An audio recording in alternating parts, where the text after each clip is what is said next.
Ada yang melihat Jessica. Mendengar itu, Nadira langsung merapatkan tubuhnya pada suaminya untuk mendengar lebih lanjut. Sagara mengerti dan langsung main loudspeaker. "Iya, Pak, orang ini bilang dia melihat seseorang mirip Jessica turun dari mobil dan membeli makanan di warungnya. Saya senang mendengar kabar ini, artinya pencarian kita semakin dekat. Tapi tidak ada jaminan orang ini berkata jujur. Saya hanya tidak ingin membuang-buang waktu dan ditipu." "Iya, Pak, saya juga berkata demikian. Saya tidak bisa percaya tanpa bukti." Lalu orang itu mengirim sebuah foto pada nomor admin yang tertera di pamflet. "Saya kirimkan foto itu pada Anda, Pak." Tak lama ada pesan "Wa" masuk. Sagara melihat pesan itu tanpa mengakhiri panggilan. Foto yang dikirim Levi berupa screenshot-an foto dari sebuah video CCTV sepertinya. Agar lebih jelas, Sagara menzoom. Nadira juga ikut melihat. Begitu mengamati dan terus mengamati, perempuan di video ini memang mirip dengan Jessica. "Menurut kamu orang ini benar-benar Jessica?" tanya Sagara untuk memastikan, karena Nadira yang lebih mengenal Jessica. "Iya, Mas, aku yakin 100% ini Jessica. Kami memang jarang bertemu. Tapi karena dulu kami sering menghabiskan waktu bersama, wajah Jessica sangat membekas di ingatanku. Aku yakin orang ini memang dia. Coba Mas minta videonya, sepertinya ini foto screenshot-an dari CCTV." Sagara mengangguk. Seperti api kecil yang disiram bensin, semangat Sagara kembali berkobar. Semoga saja dengan petunjuk ini Sagara bisa segera menemukan putranya. "Halo Levi, minta orang itu mengirimkan video CCTV. Saya sudah mencobanya, Pak. Tapi orang itu menolak memberikan video CCTV. Syaratnya kita harus datang langsung ke warungnya. Katanya dia takut ditipu. Dan orang itu juga minta imbalan, meskipun yang dia temukan bukan samudra. Katanya tidak ada uang, tidak ada CCTV." Sagara mengerti dan mengangguk. Tidak mau menyalahkan orang itu atau mengatainya mata duitan. Kesempatan bagus tidak datang dua kali, tentu orang itu tidak ingin menyia-nyiakan kesempatan ini. "Berapa yang dia minta?" 100 juta, Pak. Nadira cukup terkejut orang itu minta imbalan sebanyak itu. Tapi jika dengan uang 100 juta putranya ditemukan, Nadira tidak masalah dan Sagara pun terlihat begitu. "Saya langsung siapkan uangnya malam ini. Dan kita berangkat malam ini juga." "Tapi di mana lokasinya?" "Di Surabaya." "Baik, pantau terus. Saya hubungi lagi nanti setelah saya siap-siap." "Baik, Pak." Sagara mengakhiri panggilan sambil menghembuskan nafas lega. Belum benar-benar lega karena samudra belum ditemukan. Tapi setidaknya ada petunjuk tentang keberadaan putranya. "Sayang, aku siap-siap dulu. Kamu di rumah saja ya, Mas?" Sagara meraih tangan istrinya dan menatap matanya dengan sorot mata teduh. "Aku nggak pernah melarang kamu melakukan apapun yang kamu inginkan. Tapi untuk kali ini tolong dengarkan aku. Tetap di rumah ya. Aku akan terus memberi kabar. Aku tidak akan menonaktifkan ponselku. Kamu bisa menghubungiku kapanpun. Tapi, Mas." "Sayang," Sagara mengusap pipi istrinya, mencoba terus meyakinkan. "Aku tidak tahu apa yang akan terjadi di perjalanan nanti. Dan aku juga tidak tahu siapa yang akan kita hadapi. Bisa jadi Jessica punya komplotan penjahat. Dulu saat Jessica menculik kamu, dia membawa bom. Entah apa rencananya dia siapkan kali ini. Aku hanya tidak ingin kamu dan anak kita yang ada dalam perut kamu dalam bahaya. Jadi, aku mohon mengerti ya." Nadira menghela napas dalam. Rasanya tidak punya pilihan lain selain menganggukkan kepala. "Ya, Mas. Aku di rumah saja. Maaf aku cuma bisa bantu doa." "Kok cuma sih? Justru bantuan doa kamu itu yang luar biasa, sayang. Doa kamu seolah menjadi perisai untuk melindungiku dan keluarga kecil kita." Sagara menarik istrinya dalam pelukan untuk yang terakhir sebelum dia berangkat ke Surabaya nanti malam. Malam hari. Di ruang tengah yang sederhana itu, dengan TV yang menyala, seorang perempuan dan anak kecil duduk di sofa tua. Mereka menonton TV sambil menikmati ayam goreng yang lezat. Onti, Samudra membuka mulut setelah menelan kunyahannya. Cek, aku bukan pengasuhmu, kenapa aku harus menyuapimu makan? Meskipun sambil mengomel-ngomel, Jessica tetap memasukkan sesuap nasi, suiran ayam goreng dan sedikit sambal ke mulut Samudra. Sambil tomat ini tidak pedas, jadi masih bisa dimakan Samudra. Aku menganggap Onti momiku sampai momiku yang asli kembali. Jadi aku momi palsu. Samudra terkikih, iyalah. Iya terserah kamu saja, ayo cepat makan. Ini suapan yang terakhir. Samudra membuka mulut lebar-lebar dan nasi dan ayam yang lezat itu masuk ke dalam mulutnya. Perutnya sampai gembul gini, Jessica tersenyum geli sambil mengusap perut Samudra yang membuncit. Makannya lahap sekali tadi, katanya enak. Aku kenyang. Ya iyalah kenyang, makan sepiring masa nggak kenyang. Kalau masih kurang kenyang, ini piringnya sekalian kamu cemilin. Tidak mau. Jessica memegang piring dengan tangan kanan yang kotor, lalu mengulurkan tangan kirinya untuk mengusap sekitar bibir Samudra yang belepotan. Kamu kalau di rumah suka disuapin. Kadang-kadang doang. Lebih banyak aku makan sendiri. Terus kenapa tadi minta Onti suapi? Kamu ngerjain Onti ya? Jessica terkejut memanggil dirinya sendiri dengan panggilan Onti. Sial, Jessica malah terbawa suasana. Harusnya sekarang Jessica mengurung Samudra di kamar. Membiarkan dia kesepian dan makan sendirian. Bukan malah menemaninya nonton TV serial kartun dan menyuapinya makan. Sejak kapan Jessica beralih profesi jadi babysitter? Aku suka lihat Onti makan pakai tangan. Kelihatan enak. Jadi aku minta disuapin dan ternyata enak. Momi pernah menyuapiku dengan tangan. Tapi jarang, lebih sering menggunakan sendok. Ya, terserah. Jessica menuju ke dapur dan mencuci piring. Onti, aku mau susu, ucap Samudra dari ruang tengah. Enggak. Perut udah mau meledak gitu masih aja mau minum susu.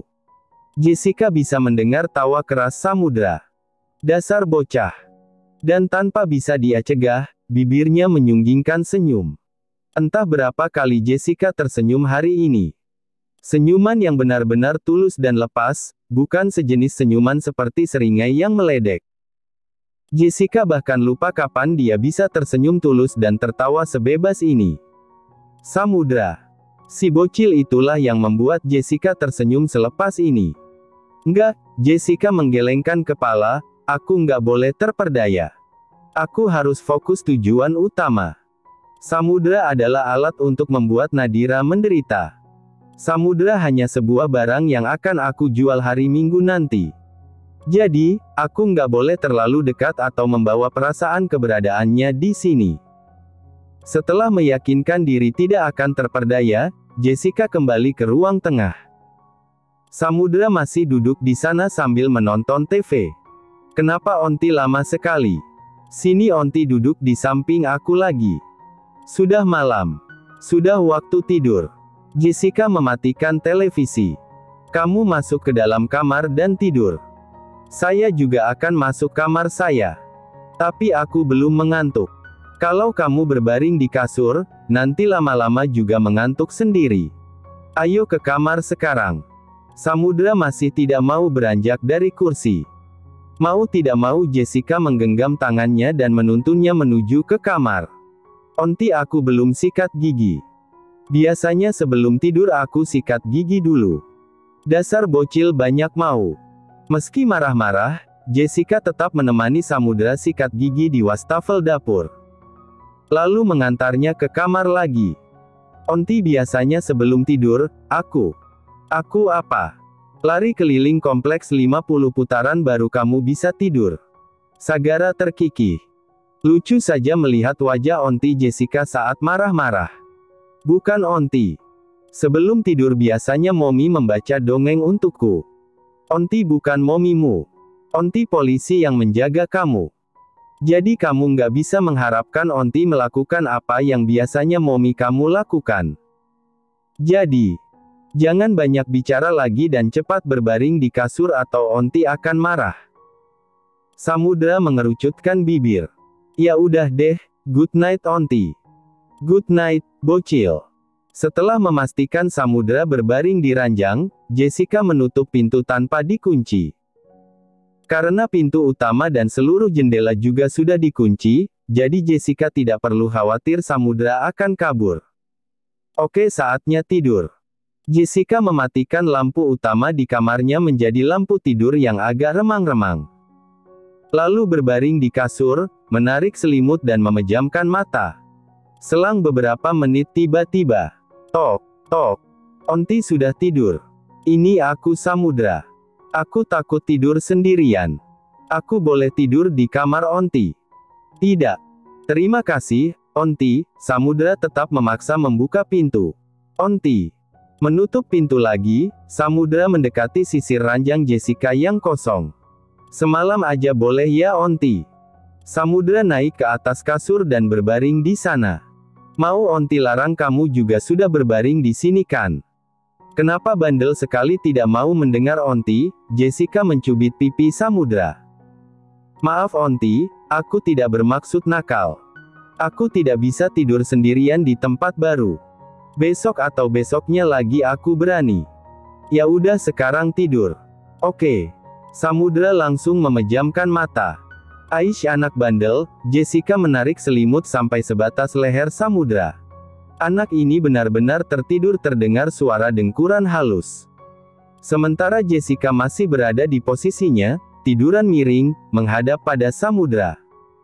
Hidupmu sempurna sekali Nadira. Kamu terlahir sebagai anak konglomerat, menikah dengan seorang suami yang tampan, kaya raya, baik dan menjadikan kamu ratu. Diterima baik keluarga mertua. Dan kamu juga punya anak selucu ini. Tangan Jessica seolah bergerak sendiri untuk mengusap rambut Samudra. Kenapa aku tidak bisa sebahagia kamu? Keluarga, teman, suami, anak. Tak ada satupun yang aku miliki. Dalam tidurnya, Samudra mendekatkan tubuh kecilnya pada Jessica dan mendusel-dusel. Daerah pegunungan ini lumayan dingin, apalagi ini musim dingin, Samudra seolah mencari kehangatan dalam pelukan seorang ibu. Jessica kikuk dan mematung di tempat dengan tangan menggantung di udara. Momi, gumam Samudra. Apa dia mimpi buruk? Dedi. Ah iya, sepertinya bocah ini mimpi buruk. Dengan ragu-ragu, Jessica meletakkan tangannya di punggung Samudra dan menepuk-nepuk lembut. Tidur, Onti di sini. Onti, jangan pergi-pergi ya. Jessica tersenyum, iyalah, udah ayo tidur. Pa, mau kemana? Natasha yang baru bangun tidur heran melihat suaminya baru selesai mandi, tercium dari aromanya. Sekarang tengah berganti baju. Padahal sekarang masih jam 5 pagi. Mau ke Surabaya? Surabaya? Ada apa?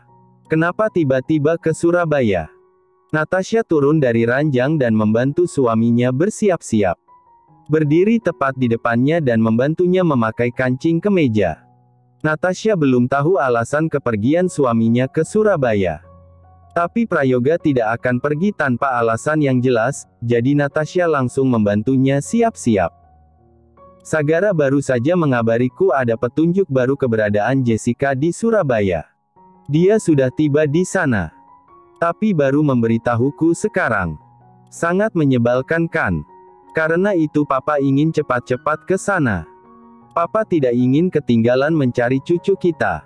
Ya udah kalau gitu Mama siap-siap juga. Siap-siap buat apa? Mau ikut mencari? Tidak usah. Papa pergi bersama Handaru dan Derek. Marshanda juga di rumah saja. Tadi aku sempat chattingan dengan Handaru, dia bilang istrinya menangis ingin ikut tapi tetap tidak diizinkan. Karena terlalu berbahaya. Marshanda kan sedang sakit, Pa. Beda denganku.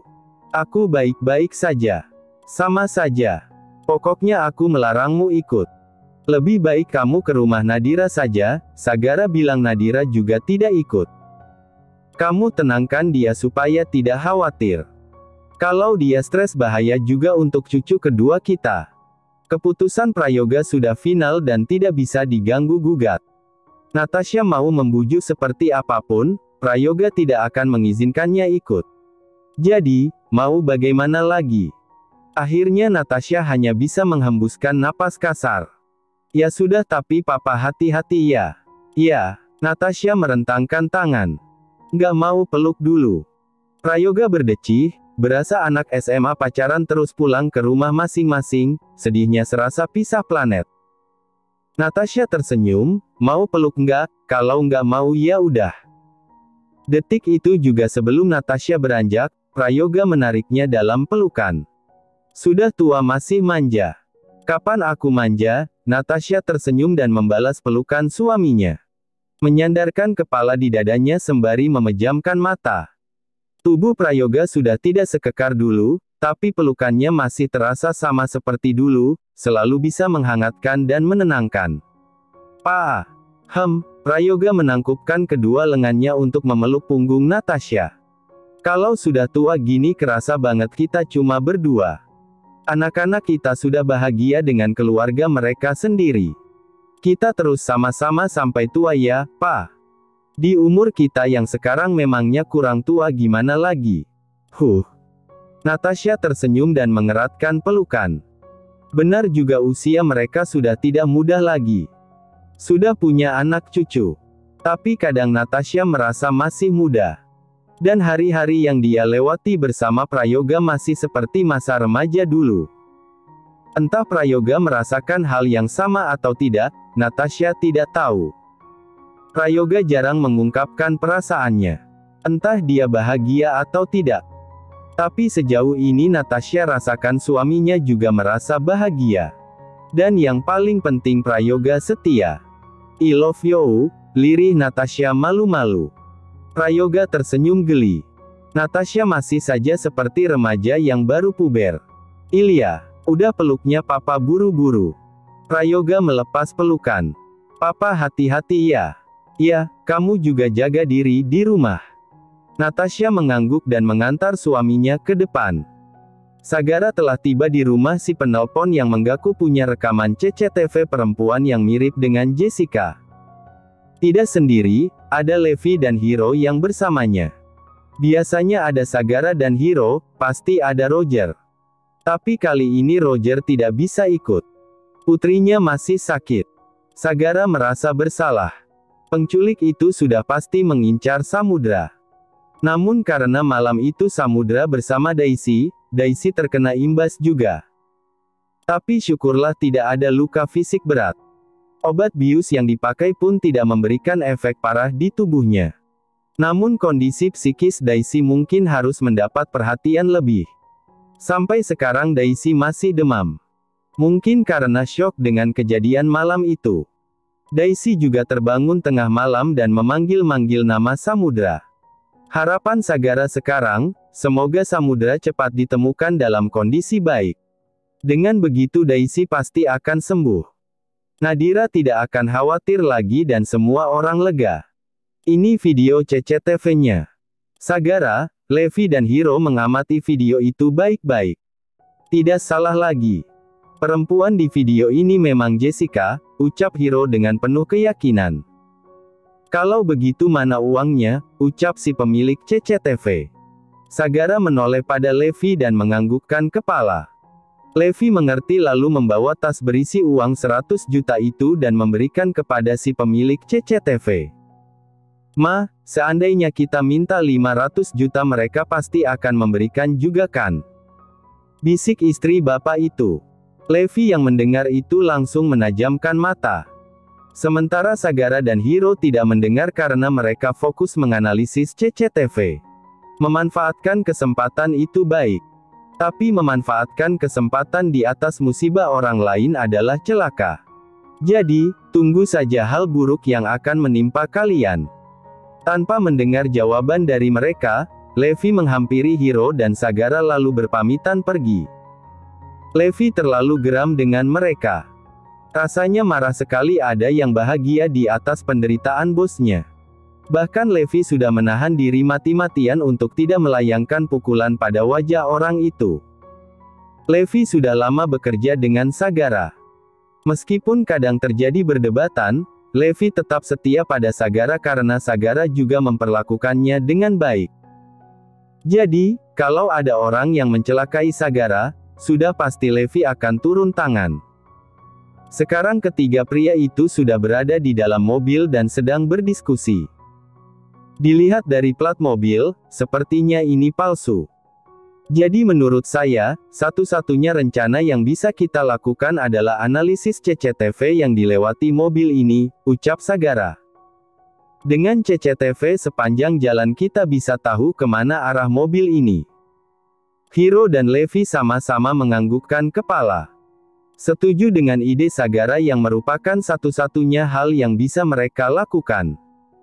Mereka tidak sendiri, mereka akan bekerja sama dengan detektif untuk mempercepat pencarian. Pagi hari. Mereka bisa menemukan jejakmu.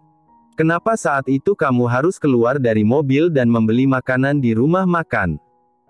Pemilik RM itu punya rekaman CCTV keberadaan kamu. Sagara dan yang lain sudah meluncur ke Surabaya. Pasti menemui pemilik CCTV itu. Aku telat mengetahui informasi ini. Kalau aku tahu tentang CCTV itu, sudah pasti aku lenyapkan orang itu sebelum Sagara menemuinya. Jessica mendengarkan ocehan si orang dalam itu dari telepon. Kenapa aku keluar dari mobil dan beli makanan? Ya karena aku lapar. Menurut kamu perjalanan dari Jakarta ke Surabaya cuma 1-2 jam. Terdengar decakan orang itu. Pokoknya mulai sekarang kamu harus lebih waspada, jangan keluar dari rumah jika tidak ada urusan yang penting. Kalaupun keluar, kamu harus memakai masker. Dan juga jangan pernah izinkan Samudra keluar. Ia tahu. Tanpa kamu beritahu pun aku pasti akan berhati-hati. Awas saja sampai kamu ceroboh dan mereka berhasil menemukan keberadaan Sagara, aku akan membunuhmu. Jessica terkekeh. Kalau boleh request, bunuhnya pakai racun aja ya, supaya cepat mati. Tapi kalau kamu tipe psikopat yang suka melihat korban mati secara perlahan, boleh juga pakai pisau tumpul. Tidak masalah karena aku suka rasa sakit. Tapi kalau kamu ingin sesuatu yang ekstrim kamu boleh membawaku ke laut dan melempar tubuhku pada hiu. Tinggal pilih saja, aku akan menikmatinya. Menikmati detik-detik kematianku. Tut, tut. Panggilan diakhiri begitu saja tanpa sepatah kata pun. Jessica menyeringai. Dia pikir ancaman membunuh bisa menakuti Jessica. Oh jelas tidak. Jessica bilang dia tidak takut dengan kematian. Onti, aku punya sesuatu. Jessica memasukkan ponsel ke dalam saku celana dan menatap si bocil yang berlari-lari ke arahnya. Sekarang mereka ada di perkebunan warga. Tadi pagi, Samudra merengek minta jalan-jalan. Katanya ingin melihat tanaman padi, umbi-umbian dan tanaman-tanaman yang lain langsung dari tempatnya. Jessica yang biasanya tidak peduli pada apapun, mendadak rasanya ingin menuruti semua keinginan Samudra. Akhirnya disinilah mereka, Jessica membawa Samudra berjalan-jalan. Bebas, tanpa masker wajah yang merepotkan. Karena di sini juga sepi. Ini, Samudra mendonggak dan mengulurkan bunga padanya. Bunga cantik untuk onti yang baik. Jessica mencoba menahan senyum. Cantik apanya, bunganya kelihatan jelek. Jelek. Samudra mengamati bunga itu, menurutku cantik, tapi kalau onti tidak suka, aku carikan bunga yang lain. Saat Samudra hendak membuang bunga itu, buru-buru Jessica mengambilnya. Katanya tadi tidak suka. Ya sayang aja kalau kamu buang. Samudra tersenyum dan menggenggam tangan Jessica. Ayo kita ke sana onti. Aku mau melihat tanaman padi. Jessica memperhatikan tangannya yang digenggam jari-jari kecil itu. Sudah lama Jessica tidak merasakan perasaan nyaman, tenang, dan bahagia seperti ini. Perasaan ini tak tergambarkan, tapi jika bisa diibaratkan, ibaratnya perasaan seorang wanita yang memiliki anak. Ya, begitulah perasaan Jessica sekarang. Onti. Samudra berloncat-loncat kecil sambil mengayun-ayunkan tangan Jessica. Onti tinggal sendirian di rumah itu. Ya, tidak punya mama papa. Punya, tapi mereka beda kota dengan Onti. Samudra mengangguk-angguk, nanti kalau penculik itu sudah ditemukan, Onti ikut Samudra yuk pulang ke Jakarta. Onti tidak akan sendirian lagi.